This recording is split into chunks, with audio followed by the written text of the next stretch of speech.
Steve Dangle, Adam Wilde, and Jesse Blake. The amount of shit I took in the group chat with that beautiful person segment, boys. Which group chat? Not ours. My family group chat. My father-in-law was like, oh. And then they all, of course, looked up the article online. And apparently my mom commented on the Instagram video that you guys made of it. And said that she actually did buy a copy of the Hello magazine. That's cute, as she should. Yeah, I don't know where that is, but she works for Bell, so Rogers charged her double. Wow, yeah. Yeah. Hey, loser. Hey, you piece of garbage. You'll probably notice we are wearing orange today. Today is National Truth and Reconciliation Day in Canada. And it's a day to pause to honor the survivors and remember the children lost to the residential school system in Canada. We want you to know we stand with Indigenous communities to reflect on the past and build a better future. You can visit nctr.ca, National Truth and Reconciliation. That's the website, nctr.ca for more information on it. And obviously, we think sports specifically has a great role to play in bringing this all back together. And so, as we know, one of the greatest Toronto Maple Leafs of all time, George Armstrong, was of Indigenous descent. And I think it's one of those things where you have an opportunity to take one day and go, things were terrible. How do we go forward together and bring this all back together and not have the alienation that we've had before? And that's what today's about. It's a good opportunity to learn. I can remember, I think it was one of our remote podcasts we did during COVID, but we were kind of learning about all that. And we learned that the last residential school in Canada didn't close until 1997. Yeah, like we were very much around for all of that. I remember 1997. Oh, yeah. Like, it's crazy. Like, I'm not afraid to admit this, but like when the whole day happened and this became a thing, I was completely ignorant to residential schools and all of the tragedies that happened. And I'm so happy that now we know and we've learned, because I was completely out to lunch on all that. Yeah. Yep. Well, I think that rightfully so. I mean, it's not like we did a great job teaching it. No. So, that's the other thing that's changing too. It starts with the education, and then it kind of takes from there. So to everybody today, Truth and Reconciliation Day, if you can take a moment and have a look at, go back and do some research, and nctr.ca has got more information for you. So check it out. Excellent. Now, hard right turn, as we like to say, because it's difficult to transition from something like that. You want to do a soft turn? Do you want to do a soft turn? You got something soft? Steve's orange shirt today is his Eric Lindros Celebrity Classic jersey. There you go. Soft turn, charity. We are still taking donations for Easter seals.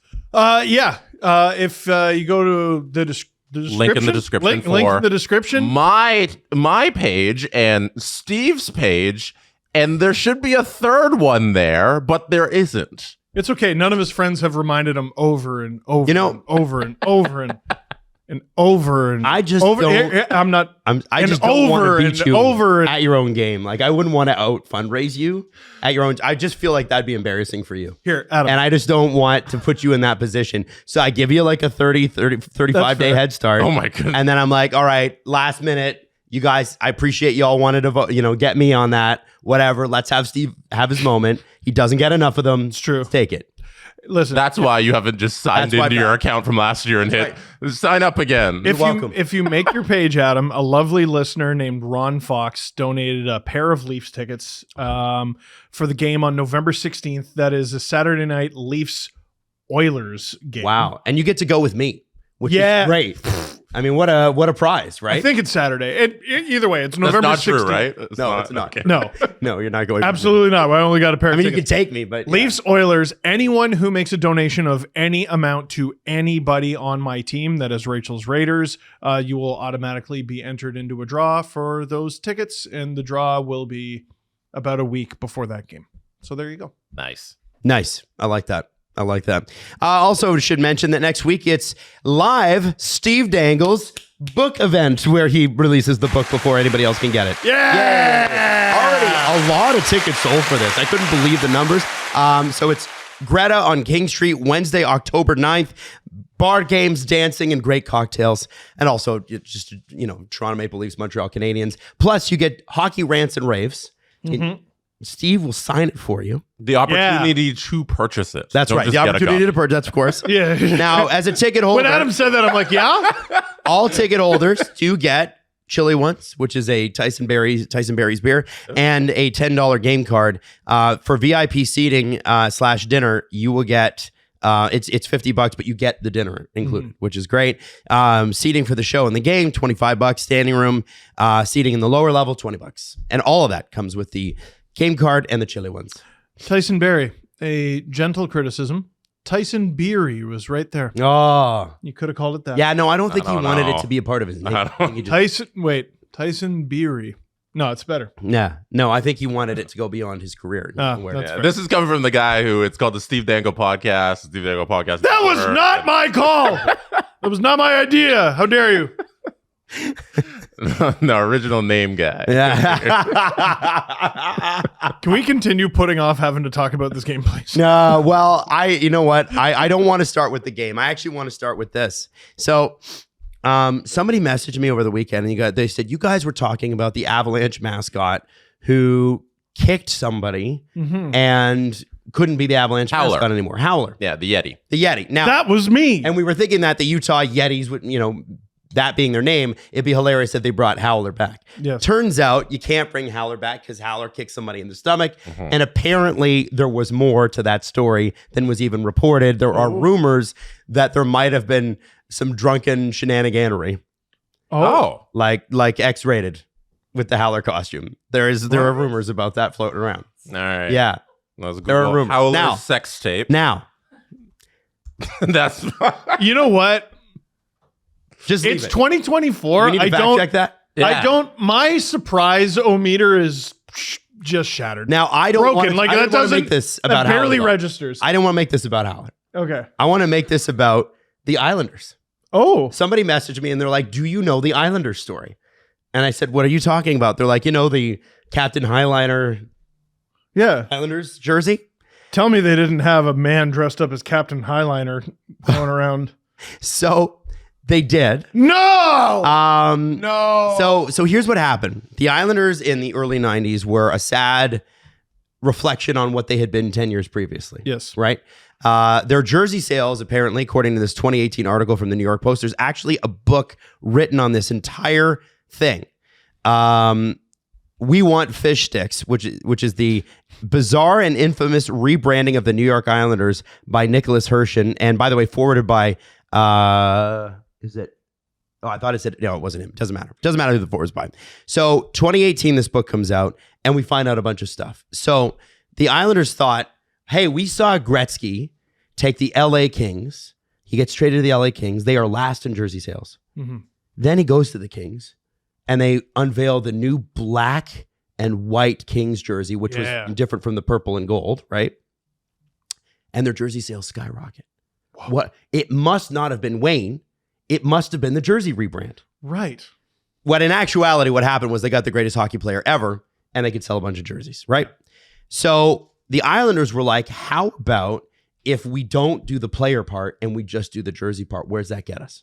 No. And so they hired a Manhattan firm, and they tried to figure out what exactly constituted an Islander. See, so they hired a Rangers fan. Yeah. They 1,000,000% hired a Rangers Sean Michael Edwards Design was the company that did it. fan. Okay. Now, there's a reason I'm getting to all this, okay? The Islanders also introduced a new mascot. His name was Niles. He was Niles Horan. Not Niles Horan, no. Ah, damn. He was a 7-foot tall fisherman with a 15-pound plastic head and a red flashing light on top of his head. And so when they introduced the Captain Highliner jerseys, which are very popular now, they were not popular at all. Islanders fans were pissed. And you couldn't buy the old New York Islanders jerseys. You could only buy the Highliner ones. Fans booed Niles the fisherman on his debut. And one 10-year-old boy was quoted as saying, "I'd like to assassinate him. I think he's stupid." Which is very New York Islander fans. Yes, it's too kind. That's very much them, 10 years old. So Rob DiFiore, the man inside the costume, I'm quoting directly from this New York Post article now, was paid $75 a game. and apparently was subjected to endless abuse. At one game, a young boy punched him and kicked him in the groin, which as a mascot is part of the hazard pay. Now, Rob DiFiore got really mad. He got really upset. Yeah. So he changed into his street clothes and later found the boy in the stands. He bent down and whispered in the child's ear, "I know who you are."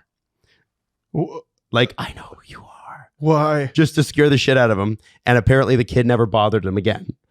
And so that basically you have the mascot threatening the fans, a 10-year-old fan. And what kind of Billy Bob Thornton shit is that? This is crazy. Okay. And then this wraps up by saying the disastrous marketing moves were not helped by the team's performance. The Islanders finished the division in the cellar. They did finish 15th in jersey sales, though. And then 15's not bad. Quickly fell off a cliff again on jersey sales. So anyway, I just thought I would tell you that story. Where did you find that? That was a listener that alerted me to it, and then I did a little research. So yeah. Thank you to them. Carlton's normal, right? Yeah, I think so. I don't think. Okay, good. I don't think, Jesse, what do you got there? Is there sex lives and videotape on Howler? No, I don't have anything. Okay, all right. So no, that's next show. It's coming. Do you want to talk now, gentlemen, about how Cedric Pare attempted to murder Laine? All right, let's and how poor innocent Arbor Xhekaj ended up paying the price for it?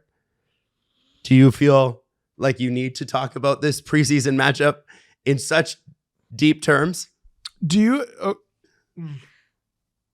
I've talked about the Leafs blowing a 4-1 lead in the third period of Game 7. Yeah. I've talked about them blowing a 3-1 series lead to Montreal. Yeah. I have talked about them losing to their own employee, Zamboni driver person. Yeah. Talking about the Leafs' heartbreaking losses, which are gut-wrenching and awful and ruin my day and week and month, is so much easier than talking about these incidences.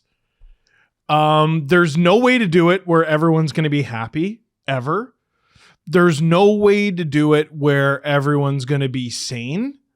There's no way to do it where talking about it on any other platform than this one is going to make my day better. I'm going to talk into this microphone about my thoughts on the thing. Mm-hmm. I don't plan on reading the comments. I don't plan on tweeting about it. I don't plan on ever speaking about this ever again. I'm leaving it. Everyone loses their fucking minds when injuries happen from a hit or a dirty play or something from supplemental discipline. You had Leaf fans cheering it on. You had these little shitty edgelords calling Cedric Pare based. You have people like, dude, oh my God. The kids are not okay. Insane thing to say. The kids are not okay. Like, not even remotely. The kids of the future, they're fucked. They're so deeply fucked. People celebrating the passing of Rodion Amirov. Mm-hmm. Oh my God. I saw people saying they hope the Leafs plane crashes. I saw people saying, well, Matthews is he's going to fuck up his ACL and it'll be karma. Dude, there's no sanity.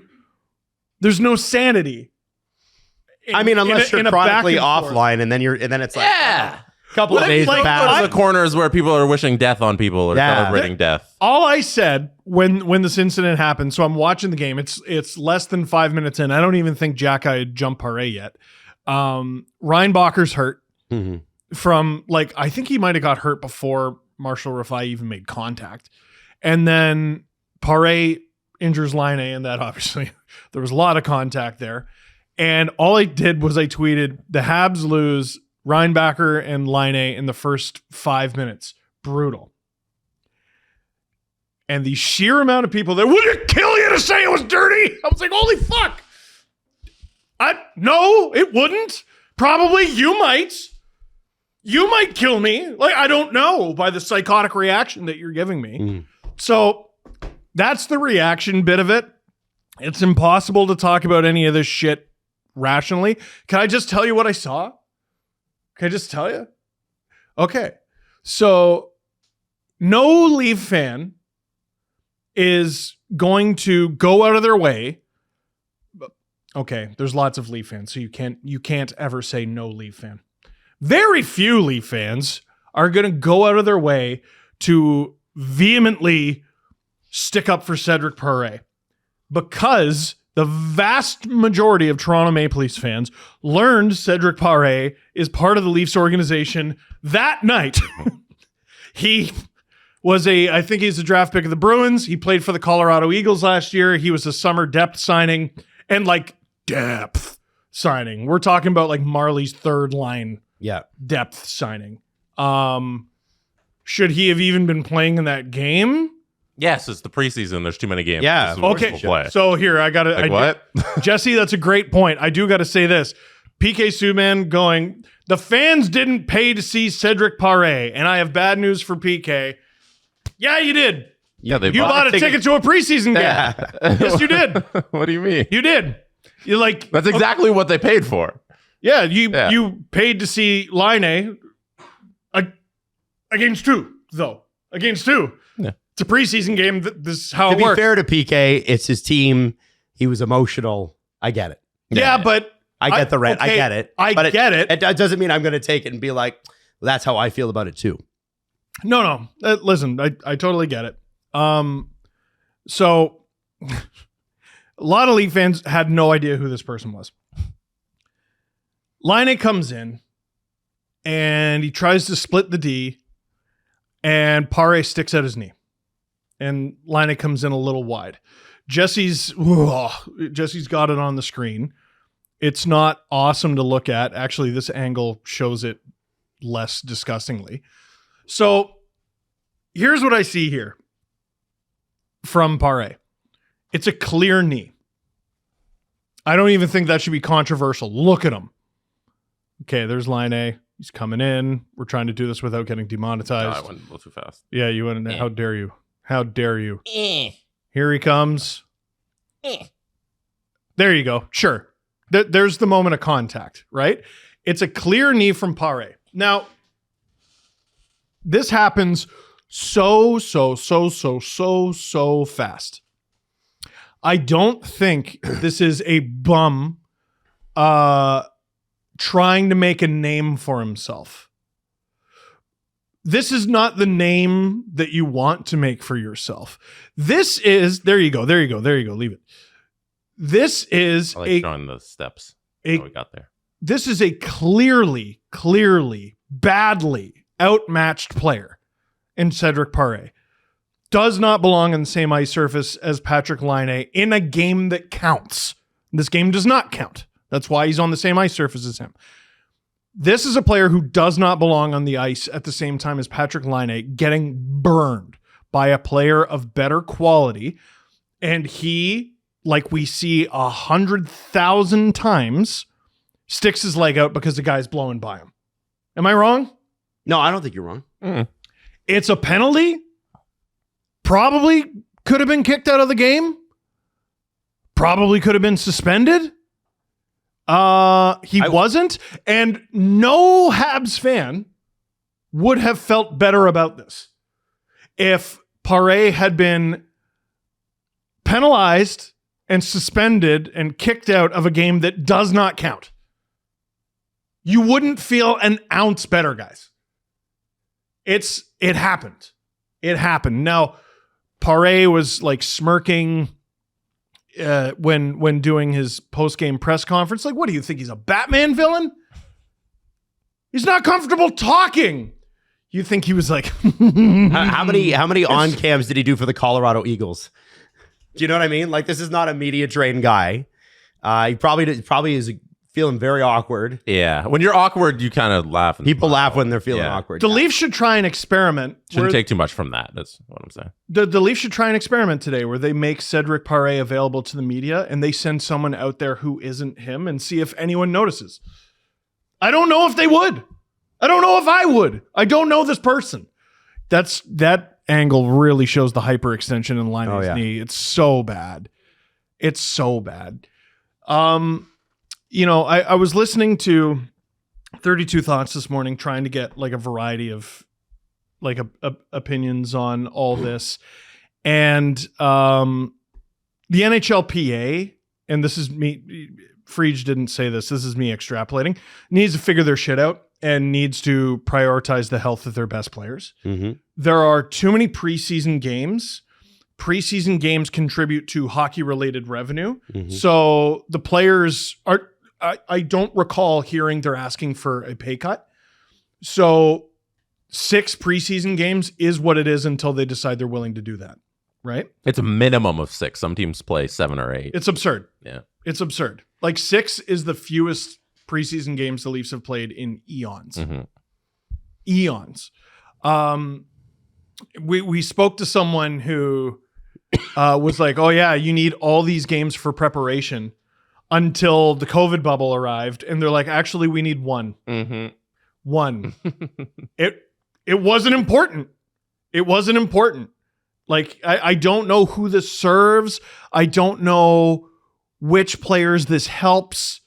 Nothing. And would you feel better about this incident as a Montreal Canadiens fan? Would you feel better that Patrick Laine, who is your big offseason get, potentially had his season ended by a better player in a game that counted?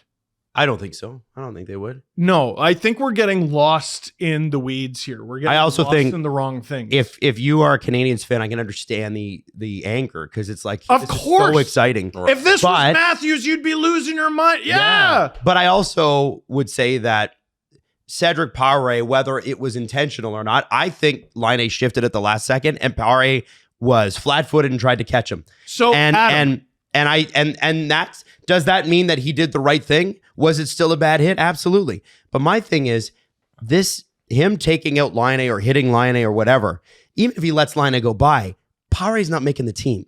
So it's not like it's not people are like, oh, he's trying to make a name for himself by taking out a guy's knee.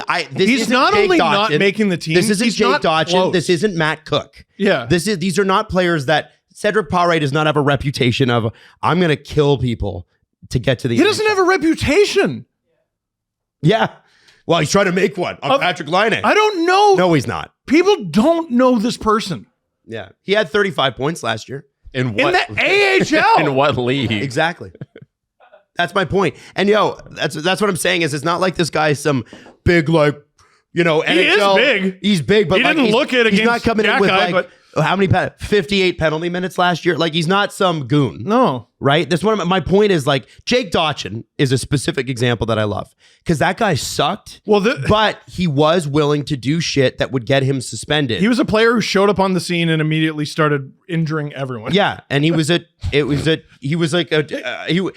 in preseason, he was like a bad weapon. Like you could tell even Tampa was like, shit, we really shouldn't play this guy. He was the Nikita Mazepin of hockey. Yes. He's like, you're a danger to the life out there. I'm not trying to tell you those players don't exist. I'm trying to tell you I don't think this player. This is the wrong guy. These players are not typically very subtle about it. Yes. But like Subban in his video said, well, I don't want I'm not saying that the star player should be babied.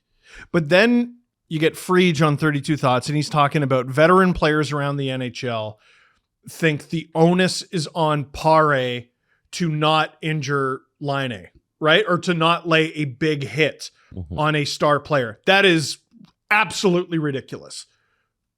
This is the National No, Hockey you League. have to play them. You have to play them hard if you're trying to make it, right? If you don't want these players on the same ice surface because you think it's a danger to one of them, because one of them is just straight up not as good.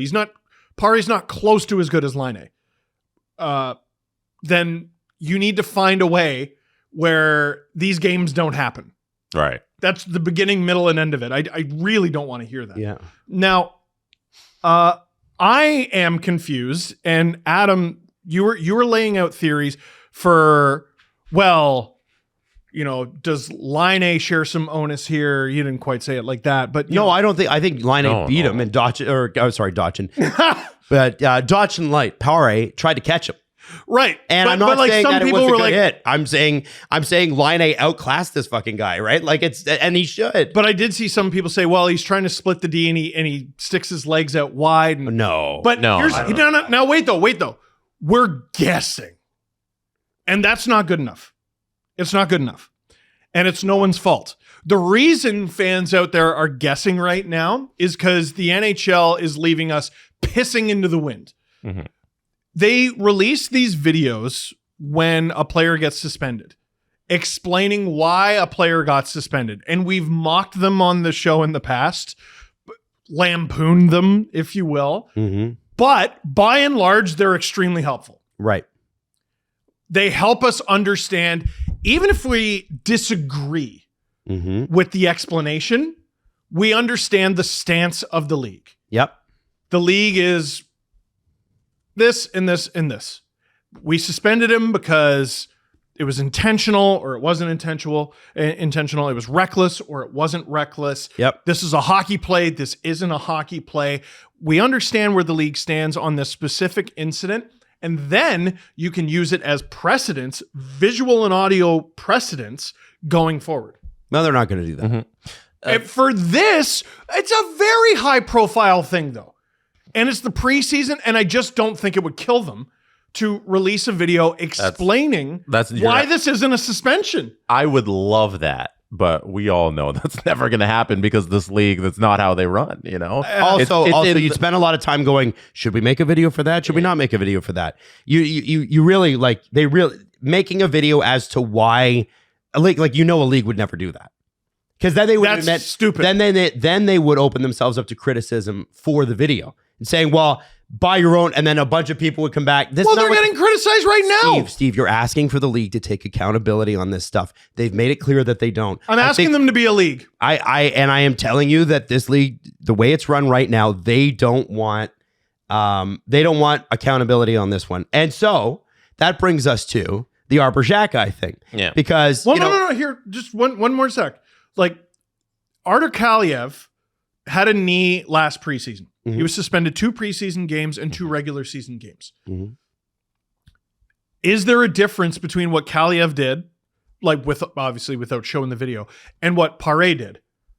There are, visually, as fans, anecdotally, but the league, it would help greatly if they went on record and said, here's the difference between these two things. Here's the difference between this hit that was 2 games that don't count and 2 games that do, and this hit that was literally nothing.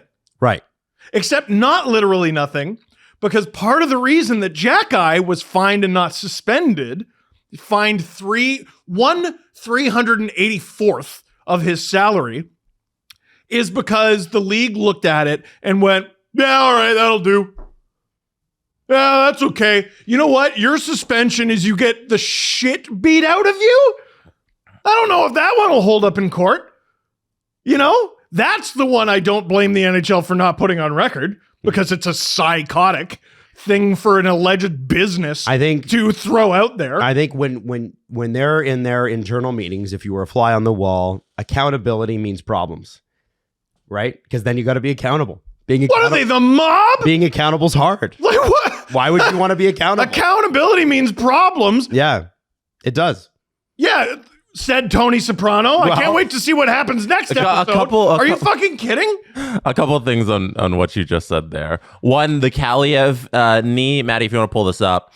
Kaliev got hit by Radko Gudas moments before he goes for the knee on knee. So he gets demolished by Gudas in this preseason game. He gets up, and there's a clear intent to go after whoever has the puck and kill them because he just got hit. Yeah. So here you have a guy directly retaliating to something that just happened, and he goes out of his way, clearly in the play, in the video, to stick out his leg and make this hit so that he can get some retaliation on the Ducks. So it's a little different in that with the Paré situation, there wasn't clear intent to knee on knee. He was getting beat, and he kind of sideswiped him. So Jesse, here, can I ask an important question? Over the last 60 seconds, when you brought up that video and professionally explained it to everybody, did it kill you? It didn't. So what the fuck So why can't they be like, here's the difference? Because you can't.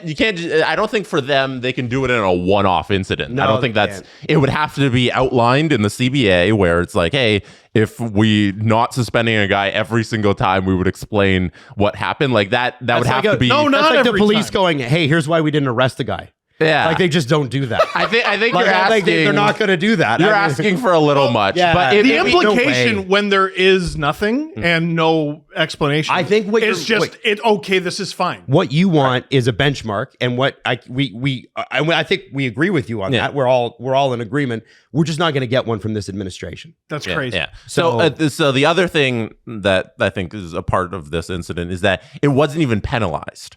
Yeah, Kaliev? No, Pare. Oh! Yeah. I was like, what? No, Pare. Like there was no penalty on the play, and I think it clearly should have been a penalty. Yeah. So like they wouldn't even address an on ice incident that was just a part of gameplay. So technically, the way this worked in the realm of the hockey sphere, it was just a play on the ice. That's looking It'd at be- it like AI and not a human. Yeah, exactly. Yeah. Exactly. But that's how they approach. I don't agree. I think like it'd be nice if there was like a league referee official who'd be like, hey, this is what happened and this is why everybody's upset. And it should have been a penalty and they could have been fined and all that stuff. I think at the end of the day, it should have been Paré gets the fine and Xhekaj gets 1 game. I'm okay with Pare getting suspended. I have no problem with that. But like Xhekaj getting a fine and no suspension, like, listen, it sucks. Laine's hurt. It sucks. It's bad. It's wrong. It's unfortunate. I cheer for a team that directly goes up against the Montreal Canadiens, and I feel bad for the player. I feel bad for the team, and I feel bad for the fans. There's no justification for Xhekaj not getting suspended, other than, well, he deserved it. multiple punches to the back of the head with the glove. Glove on. Yeah. And I've seen the debate like, well, at least it was glove on. Dude, That's way worse. You can punch bare harder. try punching a hockey helmet bare knuckle versus glove on and tell me which one you There's punch a harder reason. with. There's a reason these guys take their gloves off because that's why boxers wear gloves. Yes, they can hit yeah. harder. There was a famous incident where a boxer was beaten nearly to death by his opponent who illegally took stuffing out of his gloves.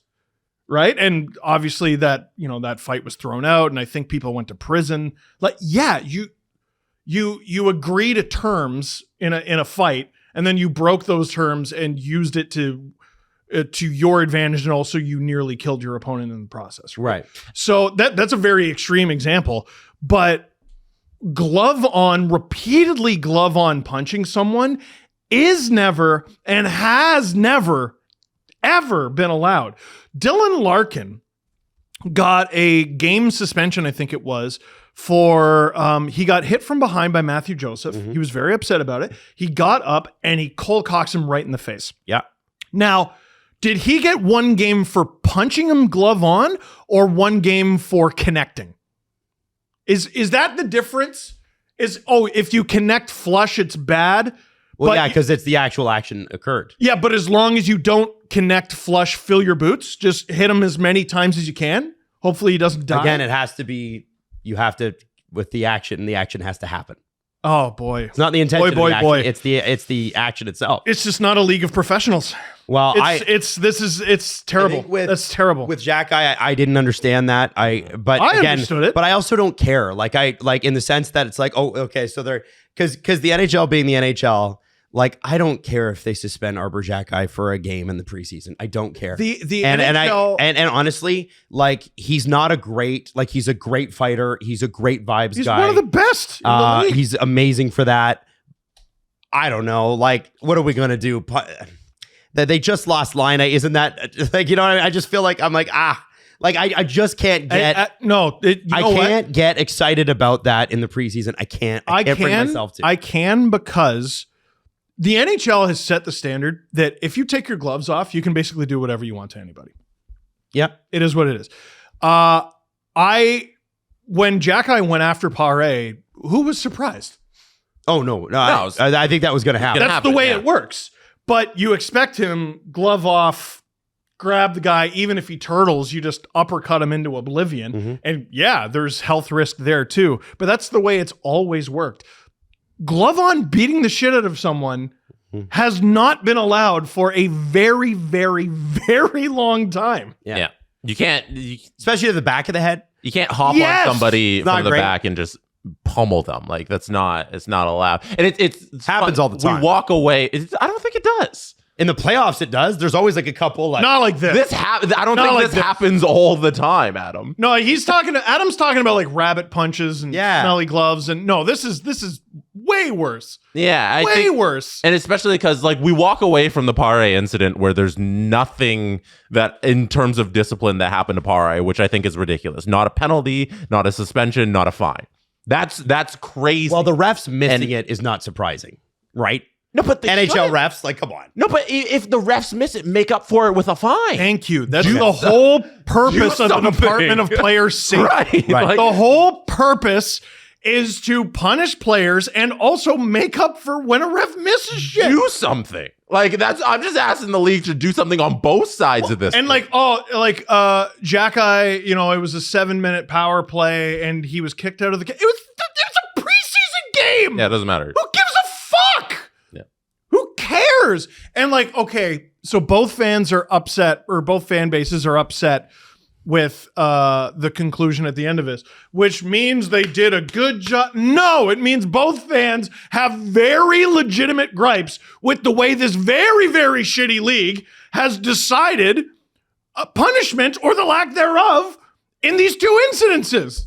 The way neither decision makes any sense. The way their logic usually goes in these incidences is when the initial play happens where somebody does something and then the guy who gets upset and does something, there's some punishment there. Like either whether you agree with it or not, that's just kind of how they've done the beats so far with their discipline they hand out. If you go back and there's an intent where I'm getting retribution for this thing that happened, that guy who blatantly is out there just to injure somebody gets punished because you can't do that. That is outside the play of hockey. So they have to say, no, even though like we all know like it's inside, this is a part of the game, right? Don't think I'm being soft on this. I know this is a part of the game, but the NHL has to have the illusion that, hey, we have to punish you because you're taking away from actual playing of trying to score a goal. So here's at least something. And I think a fine was so little in terms of matching the action here of Xhekaj. So I think there should have been more on both ends. It's good to know though that punching someone in the back of the head multiple times only gets you a fine. It's totally fine. It doesn't though, I think in any other instance. Xhekaj's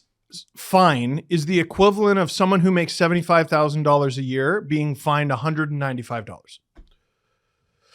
So like you're telling me, a player's causing your team problems. Let's not throw in names or even team names so that people aren't psychos about it. Think of your least favorite player. It's less than $200. Beat the shit out of him. Yeah, there you go. Adam, a lot of nut jobs are taking that trade. Adam, I'm surprised you're apathetic on this. I'm not apathetic. I feel for Canadiens fans who were so excited about Laine coming. I think it's not apathy. I expected this. What's surprising to me is that everybody else is surprised, and I think not the Paré thing, but when Xhekaj hit Paré from behind and was punching him or whatever, I didn't think he was going to get anything. I just thought that's what the NHL, clearly this is what the league wants.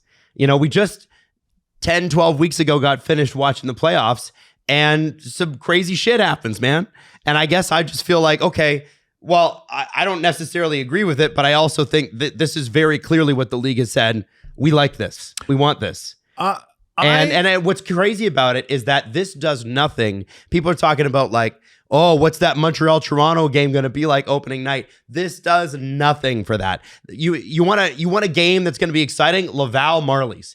There was 2 regulars outside of goaltending, I think, dressed for the Toronto Maple Leafs. None of these guys will see the real Montreal Canadiens again. No, Xhekaj could be on this team.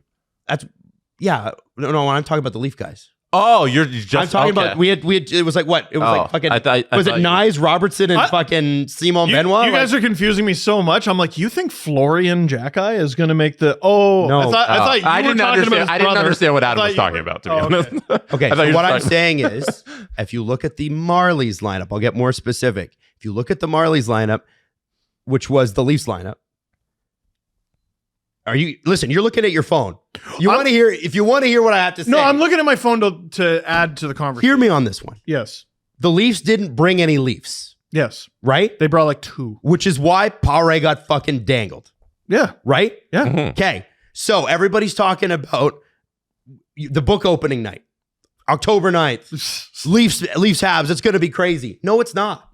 None of these Leafs, is what I said. None of these Leafs are going to see any of these Montreal Canadiens again. Unless they're going to Laval.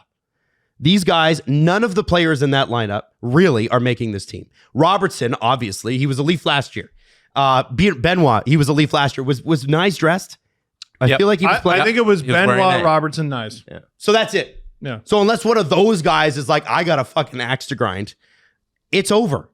And I look at this in a week's time, in a month's time, we'll have moved on from this.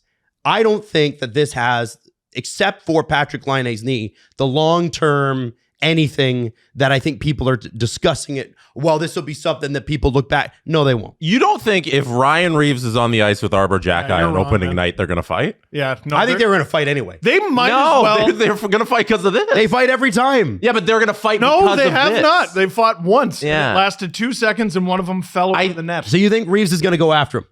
I think they're going to, honestly, the season might begin with those two in the starting line. Yeah. I'm not kidding. You think Berube will do that?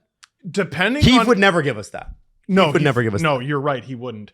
But I could easily see that being the beginning of the season is, all right, Ryan Reeves versus Xhekaj. If they're on the ice together at any moment on October 9th, they're going to fight because of this, 100%. Not just in a general sense that they're going to fight. I want to say that I sent Steve a video a couple days ago, the last time the Leafs played, with Pizzetta dropping a bit of a weird hit on Tavares.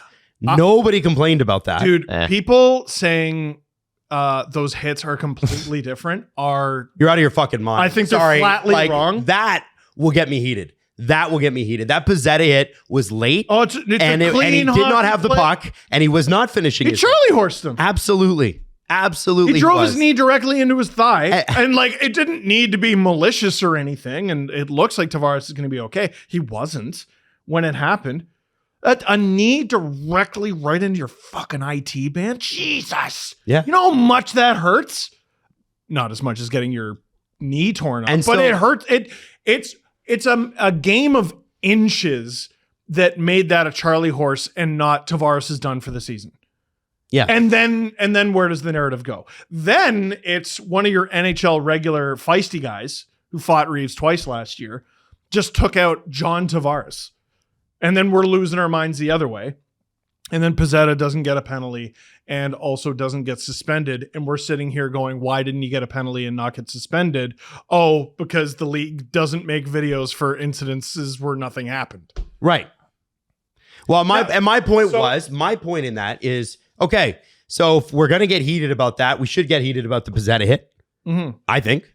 I just feel like this is what the league wants. And so for me, it came down to two fan bases talking shit. Like, I can't tell you how many Montreal Canadiens fans message me this, and I find it hilarious when people do this. I just lost respect for the Toronto Maple Leafs. I'm like, oh yeah, you're a Canadian fan. I bet you had a ton. I bet you had a ton. I lost respect for Leaf fans. Not sure how they factor into this. And I look at this and I go, it's an emotional response to an emotional play. The only thing I actually get emotional about is I feel really shitty for Patrik Laine. That's how I feel about it. That's it. Horrible. And so when you guys talk about like, well, you're apathetic, and I get that. I totally understand that's how I'm gonna come across. I think it's more just like when I was actually surprised the league did anything with Xhekaj. I really was. I won't let the league do that to me. I won't let them. Well, it's not a change of fundamental characteristic. I just have different expectations. I feel like under this administration, they've showed us who they are, and I believe them. But do I want things to be different? That doesn't mean you should sit back and not yell that that's wrong. Well, you guys did that. I don't care how I feel. I don't care how many times the league shows me they don't care. I'm on them like shit on Velcro. Yeah, and I'm surprised I want that things to get better. I'm surprised that you've resided to like, oh yeah, that's the NHL. Well, nothing's gonna happen. I think that that's what's expected, and it's not like, guys. How many times have I said it on this show? People get tired of me saying it, so I stop saying it. No, it's never enough. It's never enough. I don't give a flying fuck. Like, you're not wrong. If tomorrow something happens with X NHL player and he swings his stick at somebody's head and the NHL says 1 game, I want to come on here on Wednesday and say that's ridiculous. You should have a discipline department that suspends people properly. And I don't think you can ever stop that because the league needs to be called out for their ridiculous nature, the way they discipline this game. The league does this every so often where they let it go. They let it go. And I'm not talking about 2 teams. I'm talking about league wide. They let it go. They let it go. Someone explodes and someone is almost killed. That's how this goes. And then they go, whoa, and they come down on that person really hard. Mm-hmm. And then they let it go again. No, and for the next little while, everyone's on their best behavior. And you acted up and you get a big suspension. And if you're there's always a moratorium where if you're a repeat offender, you're fucked. Like Rafi Torres, like, okay, now you're out of the league or something like that. But then, okay, no one's watching again. All right, do whatever you want. Mm-hmm. Do whatever you want for years and years. You do whatever you want. Do whatever you want. Stop complaining. Do whatever you want. That guy almost died. Suspensions are back on the table. Yeah, and that's how it works, and it's worked like that for decades. And they're going to do it again. Unless you're Jason Spezza and you freak out one time and then they throw the book at you. I mean, to be fair, when you look at in retrospect, you're like, shit, he probably should have got 6 games. Yeah, but it doesn't mean that the other guy shouldn't have been suspended for what he did too. It didn't match. But it was pretty bad. Anything, anywhere in any of their precedents. A 6-game suspension. Listen, we do this all the time. We do this once a season. Yeah. The Leafs always seem to be on the receiving end of, well, if this is the precedent going forward, then I'm okay with it. And it's never the precedent going forward. Ever. Since when? Anyway, all that to say, please stop sending each other death threats. Yeah. Please stop wishing ill on other people. Please stop being a fucking psychopath. Please stop saying things on social media that should get all of your dating apps bricked. This incident could have been something where the NHL clearly said to their audience, we know you care about this product. Here's us showing you a little bit that we care about you. Here's us explaining hockey, which really shouldn't be difficult for the NHL to do. And they refused to do it. And it's a shame. I wonder too with Pare, it's like, okay, so they suspend him for the rest of the preseason or they suspend him for regular. Guys never played in the NHL. Never played a game. This has so is he going to call Scott Howison at the AHL and be like, listen, Howie, you got to do me a favor and suspend him at the A level? Like, is that even possible? Yeah, I think they cross. Can they? Okay. Yeah. I don't know what the current collective bargaining agreement is. Jesse, one incident that we could look up is Steve Downey. There's another guy hitting Dean McCammon. There's another fucking guy. And he's Superman brained McCammon. And then I don't think he made the Flyers, but the Flyers did eventually want him. Like, he was a first round pick of theirs, and he was suspended like 20, 30 games, something ridiculous. And they're like, all right, well, we do want him to be on the team at some point. So like, we got to call him up so he can serve some games of the suspension. Yeah. And then send him back down. And then, this was years ago. This was like my first season making LFRs. Yep. This has happened before. There is precedent for how to handle this situation. But like you said, if Paré plays games for the Toronto Maple Leafs this year, it's because like the bus got lost on the way to the arena. Like I can't imagine how many players would have to be out. Like he's so far down the Marlies depth chart. It's like it's wild. He's going to be in their bottom 6. Yeah. The Steve Downey example is a really good one, but there's a more recent one from Luke Witkowski. Okay. Of the Detroit Red Wings 3 years ago, was suspended in the AHL. And then before his 2-game suspension was up, they called him up to the Red Wings in the NHL, and he got to play in the NHL. And then when he was sent back down, he had to serve the rest of the 2 games. Oh, wow. NHL. So the suspensions don't cross over between the leagues. See, that kind of sucks, because what if he just never gets sent back down? Yeah, so screw you. That's bullshit. What do you mean? Bullshit. He doesn't play in that league. The NHL... Well, okay, you got suspended in high school, and then you graduated. What are you going to do, go back and serve it? I you know, think, I you think graduate before your week suspension's up. No, the college you you're done. applied to might have some questions about your suspension. Yeah, you already got in. You're fine. You're in. Oh yeah, We called you up. You already got in. You're not Yeah. going to go back to high school and serve your suspension. He's not in that league anymore. How? Okay. Am I So, there on but again- scholarship for a sport? How good am I at the sport? You're really good, so you can get away with Oh anything. shit. Well then, yeah, of course I You're get like away a college football player. You can go Yeah. do the anything NHL behind the wheel, and they'll just keep paying you NIL money. with- Yeah. Can the NHL like, give you like a maybe one day if you make it suspension? Like What? Well, like he's not gonna play in the NHL this year. Oh, you mean NHL Paré. and Yeah. the Oh, AHL have so many handshake agreements, and they don't on this one. Like that doesn't. I'm that doesn't sure seem to if make Gary wanted to call Yeah. Scott Housen, he could. Yeah, Hey, I'm do you 100% see how sure if they that's not wanted a- to. I know this comes up all the time, and you're never wrong when you bring it up. Do you see how that's not a rule? Do you see how what Gary Bettman thinks is the right thing to do is not a rule? Hey, That's tyranny. Steve, It's Steve, literally Steve, I got one one guy for at the you. top I got one for you. going, fuck Hey, man. you, and Hey, you know what's doing cool? whatever he wants. you know what's cool? What's cool? Four Nations Cup. Yeah? Shut up. Here's a scarf. Go NHL. Go NHL. Hey, you know, do you really want to debate this, or do you want to see Mark McGuire hit some dingers? Yeah, do You know want what to I'm see saying? this, Like, or do this you want to is- see a best on best international tournament with only 4 teams in it? Hey, like, is that what you want to see? It's best on best. You've been waiting for this since 2016, except this time there's only 4 teams. Don't you want to see this? And you'll see the first best player in the league, and the third, and the fourth, and the fifth best player in the league. What about number 2? That team didn't make it. Don't worry about it. There's only 4 teams. Yeah. Oh, remember? I was trying to look up other incidences, and I was like, Boca Amama, when he got suspended, he was called up in the middle of a suspension. Was he not? I don't know. We can double check with Alan, but I'm pretty sure that's how. I'm trying to Google here, but I'm pretty sure that's how it played out with Boco when he got that AHL suspension. But yeah, it happens, and the leagues can make up whatever. I don't want to put across, by the way, that I'm like, man, this is great, because I don't feel like that. Oh, no. clearly. Adam is putting forward, here's the way things are. Yeah. And the desperation you were hearing in my voice is me going, but it shouldn't be. Yes, exactly. It shouldn't be. Now- I dream of a better world. And you're like, yeah, well. And I feel like that's how you should be. Like, it's, I think that you will. The NHL doesn't move unless there's leverage for the NHL to move on something. So until such time as there is, that would come down to the NHLPA and Marty Walsh and that CBA that needs to get done.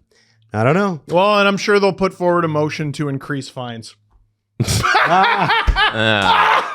This guy. that is. Full of jokes, this guy. I can confirm Boko Amama was called up during his AHL suspension. I found an article. Amama will continue serving his AHL suspension while in the NHL, though any game he plays with the Coyotes will push his AHL suspension 1 game into the future. It's possible that Amama's ban could extend into the next AHL season. So yeah, as long as you're in the NHL, your suspension numbers aren't counting. So yeah, they're 2 separate suspensions. Okay. I'm sorry. There you go. That's Confirmed. kind of stupid. Yeah.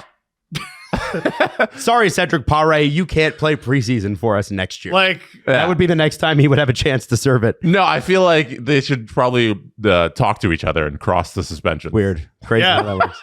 Listen, this is a league that likes to shoot from the hip, baby. Mm-hmm. 4 Nations. it's a league that the NHL doesn't promote hockey as much as it promotes Calvin ball. Calvin It's- ball? Yeah, Calvin and Hobbes. It's Oh, a game geez, where you that's a just deep make reference. up the rules as the game goes. It's Calvin ball. So I do want to move on to this. And you talked about, Jesse, I sent you a video. And this actually just happened as the show was going on. Oh boy. Press conference. But before I tell you who, you said to me in the last segment there, you were like, hey, the Adams one way, and what you're hearing from me is what? The desperation. Desperation. And a little anxiety. Yeah. And a little frustration and a little passion. Mm-hmm. If you want to hear desperation and anxiety and frustration and passion from an NHL management group, I think the best place to look is Boston. Oh, that was going to be my guess. What did Don Sweeney? There he is. So it's not Don Sweeney on this one, but I see him. He's naturally it's a Boston Bruins press conference. You see Don, you see Cam Neely, you see the coach, you see that other guy in the blue suit who I'm assuming is in management. Where's Sorry. Paul Bissonnette? Where's the spitting up on yourself podcast? I don't think they were invited. It's weird. No? Whit's not there? I don't know why. He's not sipping some Pig Whitney, yelling at Don Sweeney? I'm sure that they were doing other things, Jesse. No? Perhaps partying still in the Oilers box. But I want to point out Cam Neely here. This is a very short clip. It's a press conference. Yes, we can play it. And I want you to hear what Cam Neely, and more importantly, how Cam Neely, in tonality wise, responds to this Jeremy Swayman related question. Since you say you were surprised, Cam, can you share any other specifics here, be it what his ask is in terms of dollars or term? Well, I don't want to get into the weeds with what his ask is, but I know that I have 64 million reasons why I'd be playing right now. That's good. So they want him on an 8-year, $8 million deal. And Jeremy Swayman rightly is saying, I don't think so. Now, if I'm Jeremy Swayman, you could sell me on a 3-year, $8 million per year. But there is no way with where this cap is going that Jeremy Swayman's going for $8 million, boys. No way. No way. And by the way, Cam Neely, there was some stank on that response. There was some stank, and he's intentionally weaponizing. Usually you see management do this through surrogates. You see management plant things in the media, plant the ask, and then all of a sudden you find out how astronomical the ask is, and people go, well, why didn't he just sign it then? You rarely hear, that's not even the GM. Isn't he the president? Yeah. That's like Brendan Shanahan going, I don't know why Marner hasn't signed. And because I've offered him X amount of dollars. So that's... How do you think that would go with Marner's representation? Real great. So this is the president of the Boston Bruins weaponizing the Bruins fan base against Jeremy to get them to be like, that's enough. Why isn't he signing 8 times 8? We've offered him, without explicitly word for word saying it, that is exactly what he said. We've offered Jeremy Swayman $64 million, $8 million per year times 8. He's never even been our starter for a whole season. Like I'm 100% on his side. Who? Neely? Sweeney. So sorry, Neely. You're on Neely's side. 100%. This is the thing, though.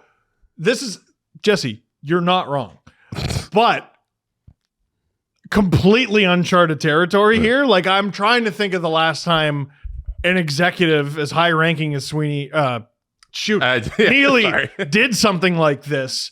I think this is, I mean, if you need a good guy and bad guy, fans love Swayman, and they're probably not as big fans of management. This is their attempt at switching who's the babyface and who's the heel.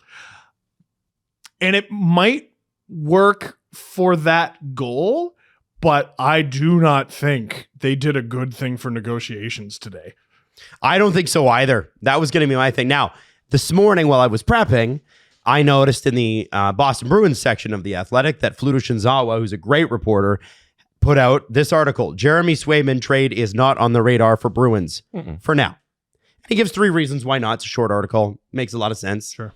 But I feel like if I'm Jeremy Swayman and he's doing that, it's clearly in response to what happened with Chicklets, right? Oh, yeah. And whether or not this Swayman was directly involved, the Bruins think he was involved in that.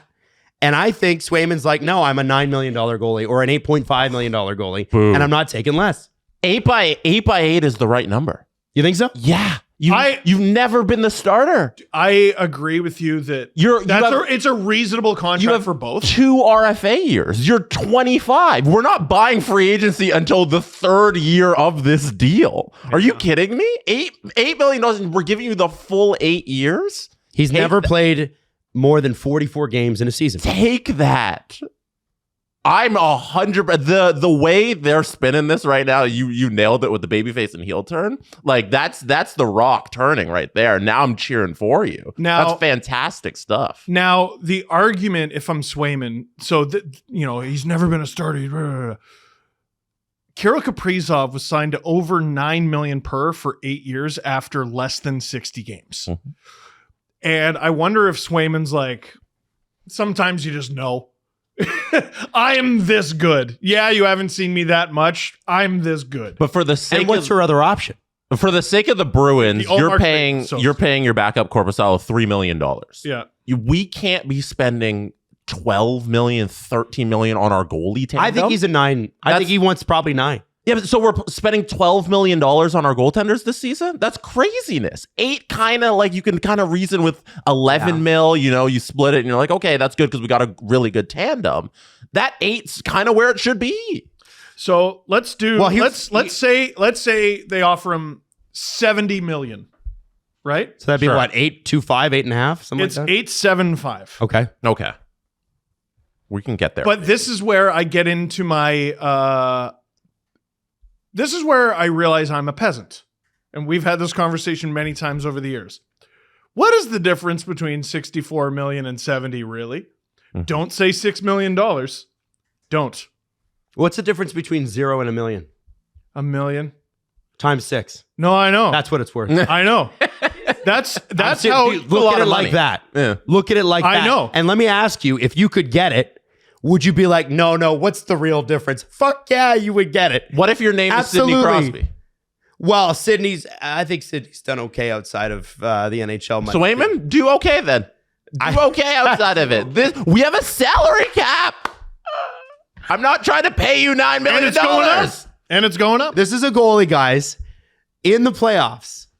A career average in the playoffs of a .922 save percentage. You know what's crazy? He had a .933 last year, and they still fucking lost. Jeremy Swayman is the reason they got as far as they got. And if I'm him, I'm looking at, not only am I great in the regular season, you know how good I am in the playoffs. You know that I'm ice fucking cold. There's no way. Mm-hmm. If I am him, I think it's less about dollars, guys. I actually think it's term. And it's and if I'm him, why would you go 8 years? Oh, you want less? That's what I think this should be about. Yeah. I don't think that's he wants an 8-year deal. Point? Yeah, that's how they make more money. Now, $8 million at 44 games played last year. Yeah, I can see that. Yeah. And maybe even next year, maybe even the year after. But after that, I'm 28, and I'm a UFA. And he's probably thinking, okay, assuming the CBA gets done, and that's always a big asterisk. Let's say at the end of this contract, or even midway through the contract, we're at $105 million, $100 million even. That's starting to look like 8% of the cap for me when you're, as a goalie, 30 or 40% of any win. I don't know. Here's an idea. Swayman wants his shorter deal, probably at less money per year, right? Maybe, yeah. And it would have made sense to sign him to that deal had you not traded Ullmark when you didn't need to. Well, and this is in a trade that wasn't very good. This is the Bruins' fault. Oh, it's 1,000,000% where Jeremy Swayman is the Bruins' fault. Yeah. Because they tried to trade Ullmark at the trade deadline to Los Angeles. He didn't want to go. He wants to stay in the East. Mm-hmm. Then in the offseason, they finally got him to, okay, fine, we'll trade you to Ottawa. All they had to do was say to Jeremy, listen, let's work on this deal. And then internally, then we trade Ullmark. We're looking at this through 2024's lens. Because here's the difference. Yeah. Jesse's like, how can we spend that much money on goaltending? And I think Jesse makes a very good point. How can you have $11 or $12 million? But if you had done it for 1 year, let's say you kept Ullmark and you had Swayman at $8 million and Ullmark at $5 million. Maybe you get Swayman at $8 million with Ullmark there at $5 million. You shouldn't have a $13 million tandem unless it's that. Yeah. And then it better be good. Because here's what they've done. They've downgraded their backup goaltender position to Joonas Korpisalo, who by a lot of, I'm going to defer to Travis Yost on this one, never been good. That's not true. I disagree with that. Korpisalo was very good in LA and Columbus. He was unpredictable. He struggled mightily in Ottawa, where every goaltender seems to go and struggle. And all you did was save $2 million. It wasn't a good trade. So even if, I think he's got like 3 years left. So even if Swayman signs at $8 million, you're still paying your goaltending tandem $11 million for the next 3 years minimum, unless you can move Korpisalo again. Like it's not like that's what it's going to be, guys. Well, and if I'm Swayman, I'm going, okay, well, I'm not signing long term. Why would I do that? And they also went big game hunting in free agency. Lindholm, yes, Zadorov. They didn't prioritize their goaltending situation. They thought they could get it wrapped. They did, and like I'm not saying you shouldn't have got Zadorov or you shouldn't have got Lindholm, but you went big game hunting. You got it, and now these are the consequences. The consequences are you can't do these other things. And they completely kneecapped their leverage the moment they traded Ullmark when they didn't need to. Oops. I think I'm the only person who thinks that the Korpisalo Ullmark deal was good for the Bruins. I mean, it wasn't as bad as people say. No, I think the context of now they're screwed in these negotiations. Sure. Like in a vacuum, the trade is Korpisalo is a career .901 save percentage. No, take out his Ottawa year. What are the other numbers? Oh, it goes up to 9.62. He was real bad in Ottawa. The previous year was good. Columbus, LA. Yeah. Was like a 9.13, then a 9.21. The previous 2 years were 8.77 and 8.94. Oof. Then he had a 9.11. Then he had an 8.97 and 8.97, a 9.05, and then his first season was a 9.20. He's all over the place. But I feel like in recent memory, those LA Columbus years were, I guess that's what they're banking on. Right. That's what you're banking on. The Ottawa year was an outlier. And you get the 25th overall pick from this past draft. That was also in the trade that they got. The idea is you're getting a cheaper, a little not as good as Ullmark, but you're downgrading a little, but you're saving the money. And then you run next season with Swayman as a starting goaltender. And the negotiations didn't go as planned. But I applaud the management here in Boston for holding the line on this deal. Because one thing that bothers me about the Austin Matthews deal that he signed is that it's 4 years. That you have the guy there. I don't love it. And he won the negotiation in that he only signed that 4-year deal. So the idea for Swayman is to only sign a shorter term deal. Yeah. Of course, that's what he wants. But as management, you want him to sign the 8-year deal. So that's the line I'm holding. Maybe the money goes up then. Maybe you gotta just say, okay, we'll pay him a little over what we want to do. But that 8 years is where I'm holding the line because we need to lock up the players because that's what every star player is getting in these negotiations. Look at the Leon Draisaitl deal. They got the full amount. Here's the tiebreaker. These things go on for long enough, people realize they like the team a lot more than the player. Are you a Bruins fan or a Swayman fan? Yeah, you know who you want to win here. Yeah. Like, I cannot stand when people are intentionally dishonest and they're like, I hope the player gets as much as... But you want your team to win. Just not my team. Don't. You want your team not to my win. team. Yeah. I look at every day that goes on, I say, your season is getting worse, Jeremy Swayman. We know from experience here in Toronto when William Nylander punted on a full year of hockey because he didn't play until December 1st. And you can't just start a season on December 1st and expect to be good January through April. He sucked that year because he didn't play hockey. He lost the whole season. This is a mess. And it's a little different for goaltenders, I assume. But for Swayman just sitting out 3 months, what are you doing? I'm just taking this call. Sorry, continue. No. Go. What Adam, bit are you running? Insider Adam Wild reports that Jeremy Swayman is interested in playing with the Zurich Lions. It's ridiculous. Like, you're ruining your season here, and I think there's going to be a breaking point here where you're not going to be good enough to play the year because you didn't play hockey this year. I think you're making a good point there. But is he just supposed to take what the Bruins offer him? No, you got to find. That's the thing with negotiations when both sides are unhappy, or then you kind of land in the middle ground. So maybe if it's the money thing, then we pay you the more money so we can get the years. But the years for me are the sticking point. Mo Seider signing, Lucas Raymond signing, like everybody now is getting that. No matter how the CBA looks and the salary cap's going up, they're locking up these guys, and you got to pay that little premium because the salary cap's going up. Pay it. Pay it then. Seider and Raymond are younger. And fewer UFA years were bought with their deals. If I'm Swayman, I'm like, nope. I'm 25. I think going on 26. I'd give up a UFA year. That would be it, though. Man, and I'm a goalie. You gave me all the leverage. Like, again, the path forward seemed perfectly reasonable to me. Keep Hallmark and sign Swayman to a reasonable shorter deal. We're looking at this through 2024's lens. We're going to get to 2028, 29, 30. And we're going to be like, he makes 8? That's it? That's what I'm saying. He's an idiot for signing exactly. that. Sweeney's brilliant. Neely's brilliant. And he knows that. That's what I'm saying. That's why $64 million. We hear that as the commoners, as the unwashed. Yeah, we're the peasant. And I look at that and I go, gosh, that's so much money. Can I have that amount of money? And he's looking at it like a professional athlete at the top of his game. And it sounds like a really good deal. It sounds reasonable, which means it's not enough. You want to win a cup or you want money? Jesse. You want both? Let's find a way. You think the Leafs are the only group of guys who play this game? It seems like other teams can get their players to commit. And you know what? I don't give a shit that the Leafs have been completely futile in recent years. I'm glad the players got paid. Yeah.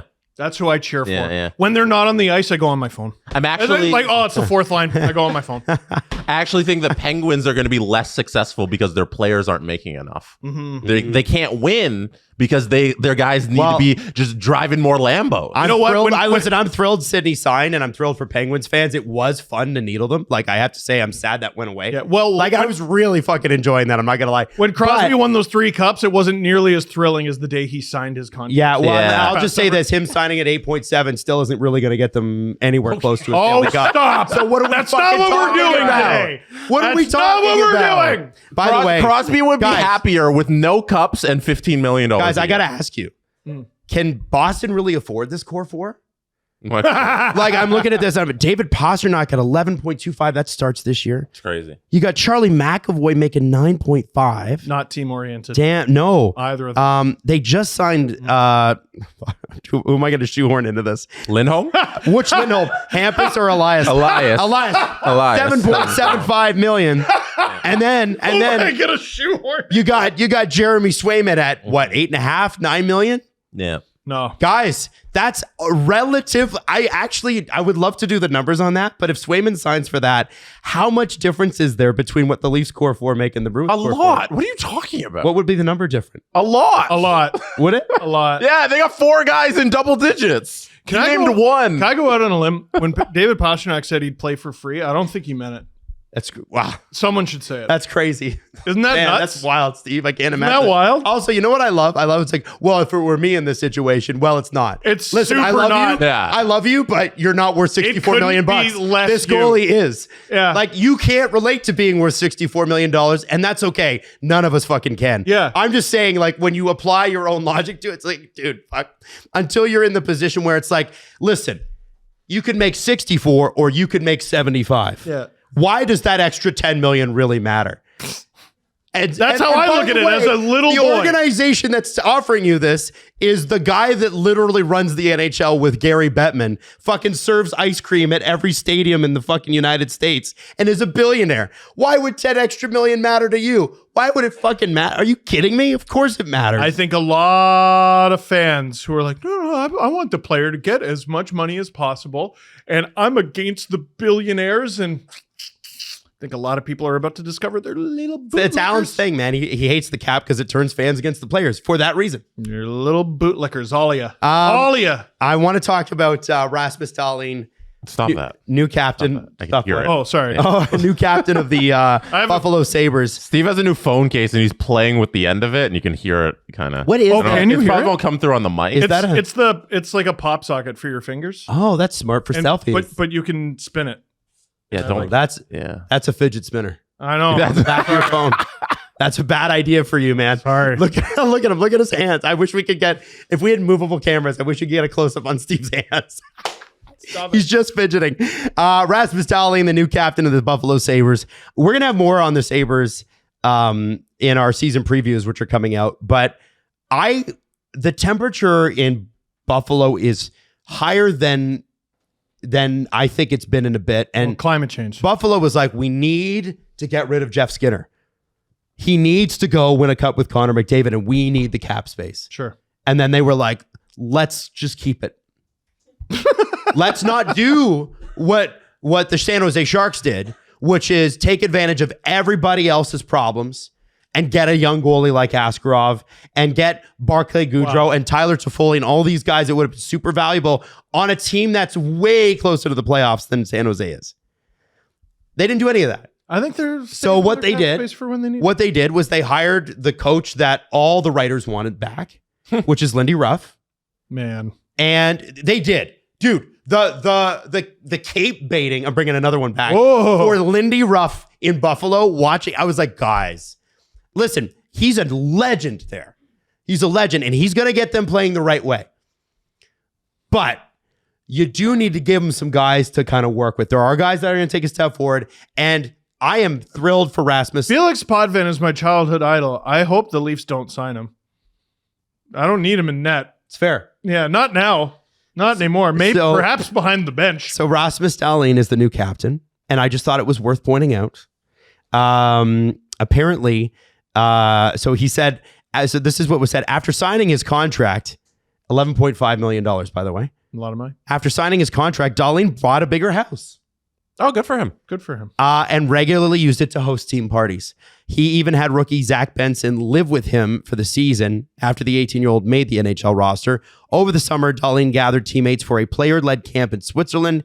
He always has been a leader by example, but has managed to grow into a vocal leadership role as well. Can you read the first part again? After signing his contract, he bought a bigger house. God, that's so much better than winning. That's just...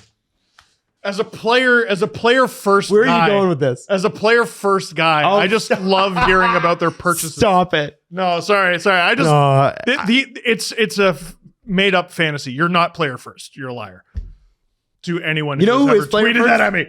Alan Walsh is 100% player first. Okay, he's an agent. Yeah. And I'll give him that. You must give him that. And here, I'm going to let you in on something. Alan wouldn't want me telling you this. He doesn't do it for free. he gets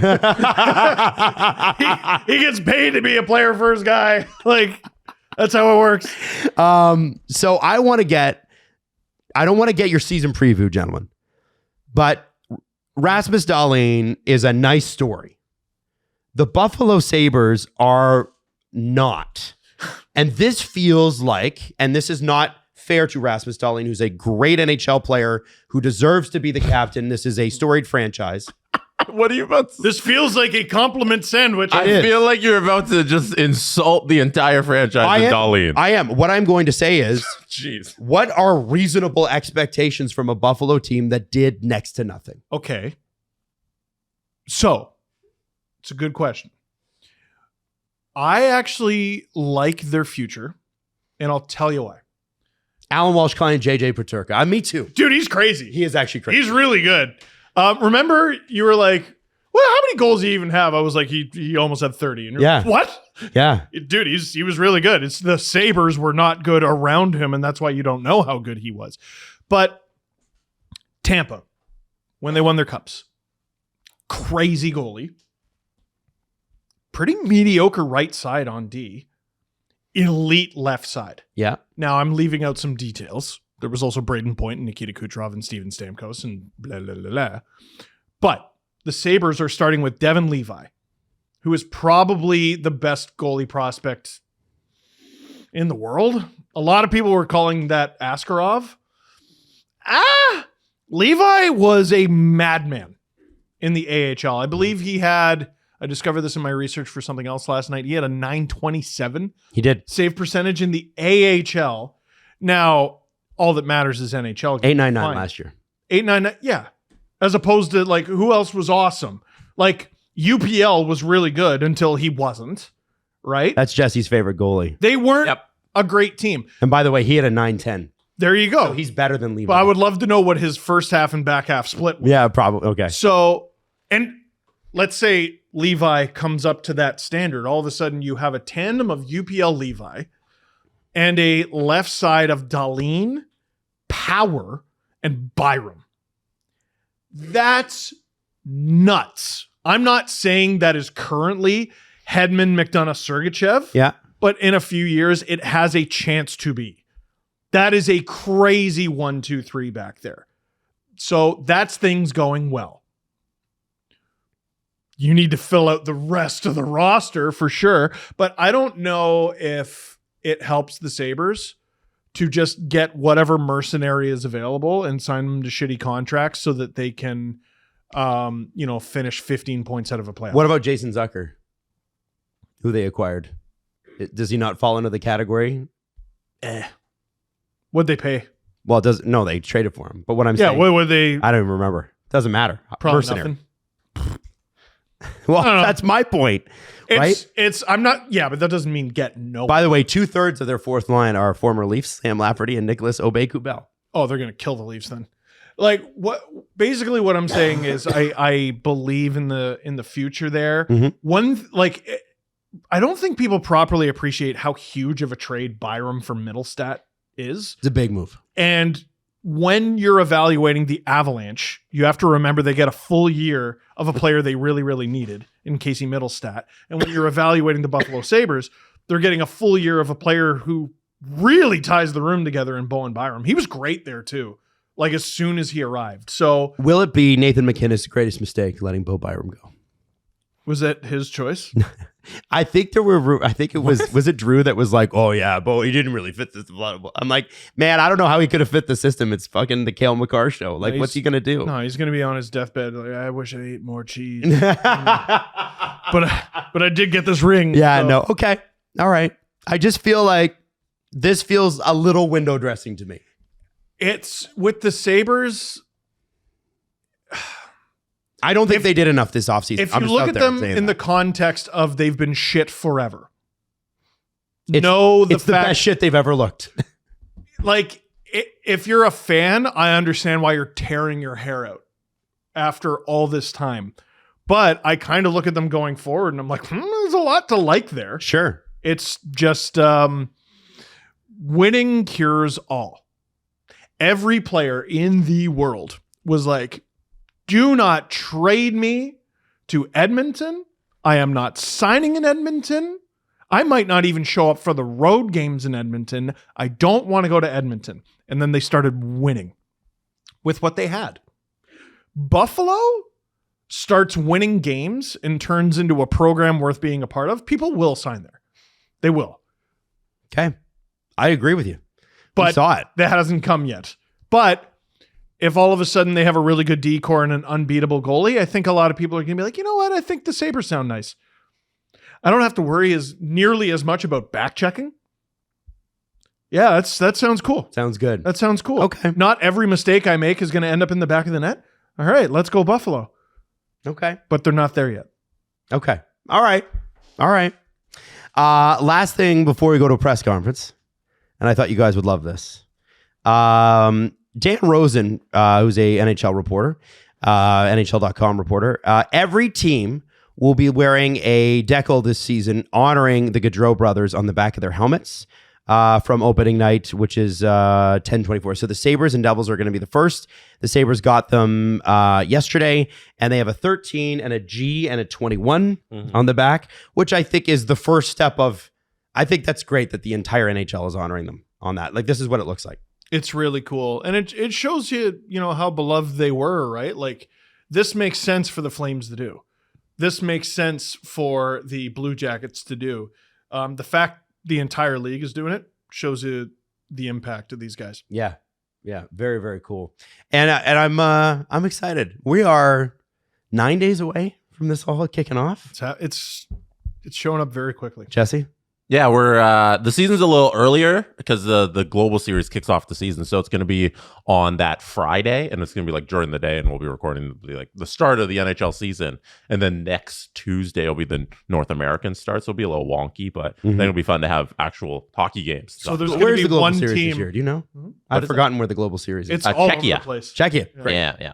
Devils, Sabres. Okay. Yeah, but there's also games in Germany and So the Sabres are over there right now. They've played some like club teams and they're practicing over there. They played Red Bull, right? Red Bull. I don't know what team is that. What it is? Yeah. Munster or something like that. I don't know. Yeah, there's like I thought they played the. Did Red they Bull win team. the race? Bull hockey team. They beat Max. Salzburg. Yeah, I know. Because Red Bull owns like a bunch of like they own a Bundesliga team, or at least they have the branding for a Bundesliga team. And yeah, Red Bull Salzburg. That's cool. How'd they do against Salzburg? Because I know they're full of NHLers on contract holdouts. Oh wait, that doesn't happen. It's always a bluff, always, every time. Oh, okay. Well, then they probably won. I don't know, Steve. I don't know. Yeah, we can look at the roster. Adam Brooks is on what on Red Bull. Throwback. Leaf legend Adam Brooks. Tobias Reeder. Oilers legend Tobias Reeder. So those are the ones I can recognize. Let me see. I love playing this game. Yeah. Who plays for Red Bull? Salzburg. Chris D'Souza, I recognize. Jonathan Blum, I believe, was a Blackhawks prospect for a while. And wow, this is way less interesting than I thought it would be. See, I told you. Oh, Ben Smith. Oh, Marley's captain. And Calder Cup champion. How dare you? Ben's, don't forget he's an assistant captain with them. He's got the A next to his name. Because he's a damn leader. Alternate assistant? He is. I like assistant. Alternate makes it feel like we're still dating and you're not ready to commit. I think the technical term is an alternate. I know. Right? I get that. But I always call him assist. It actually stands for alpha. Steve, what side are you on? Assist or alternate? C stands for Chad. Are you on assist or alternate? Assistant. You like assistant captain? I like assistant. Yeah. Assistant feels better. It does. Alternate I'm helping. Feels very non-committal. Yeah. Alternate's like, I'm here if you need me. Assistant's like, I'm here to help. Whoa. See what I'm saying? Whoa. A for Alpha, That's C good. for Chad. There you go. Let's go. Good press shit. conference. Let's do it. The presser. Very good. The Steve Dangle press conference. But I don't give a shit about your Montreal kid. I'm kidding. Jeez. Sorry. That scared me too. In fact, and another thing, I think they're doing a great job, actually. The league. You know, they get it. You know what? If there's one thing the league gets right, it's suspensions. Oh, fuck. They're So poo. they are bad. They're bad. Dude, they're so poo. They're bad. Yeah. Jesse, what do we got? These are some pictures from the Global Series. They're over there right now. We can take a look. What is it, Maddie? That's the Charles Bridge. I was there in the summer. Maddie was just over in Czechia. She can be our tour guide here. There's Lucas Rusek, who was a Prague tour guide for Buffalo Sabres teammates Ryan McLeod, Peyton Krebs, and even fellow Czech forward Yuri Kulich on Monday. That's an article from Dan Rosen on NHL.com. And it's pretty funny because you see the Sabres players go to like a museum here.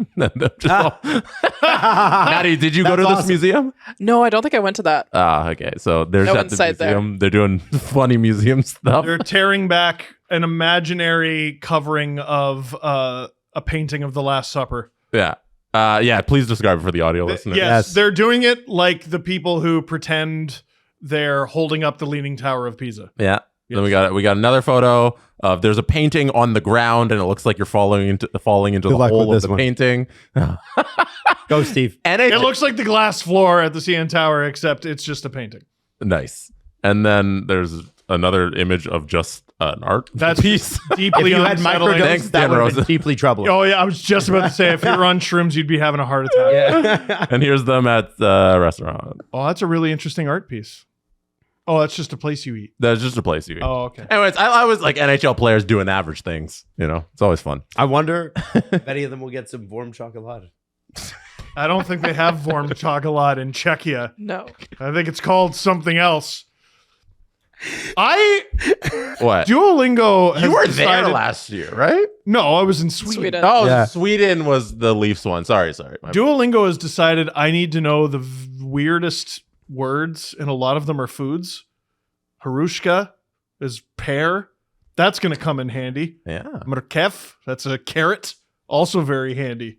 You should use a service that Oh, like teaches you things where you could have a conversation with people. yeah. What Maybe some service should I verbs. use? You should use Babbel. Can you Oh. conjugate some verbs or? No, I'm actually so bad at that. I just want to say that the Czech translation of hot chocolate is Horka Kokolada.